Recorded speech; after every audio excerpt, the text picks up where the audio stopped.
انا برادرای عزیز بسم الله الرحمن الرحیم آش پنجکین آش اکای عبدالسلام میای اینجا آش اکای عبدالسلام اینا که از کس میکنین برادرای ما خودی پنجکین انا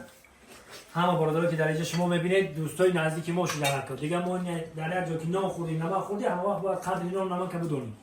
البته که ما بسوی فوتبال های همه وقت ما دوگیم که تاجیکستان زنده باشید سربلند باشید بسم الله الرحمن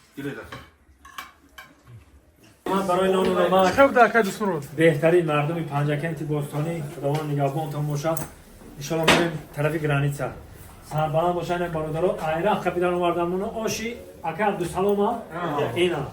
ما ارکمو کیم کجا رفته سبده بو نه آوردمون آش دادمون زنده و سربلند باشه برادرای ما گپ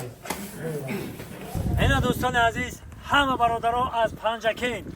ایخوجان از دوشنبه شهر از تمام تاجیکستان انا اکا گروه رفته ایستادیم با فوتبال تاجیک البته تاجیکستان با پیش کدام شهر نصیب باشه شهر قطر قطران میده که بلیط‌های ارزان در کره معلومات با واتساپ اوکس شهناز زنگ زنه بلیط‌های ارزان و باوریناک است.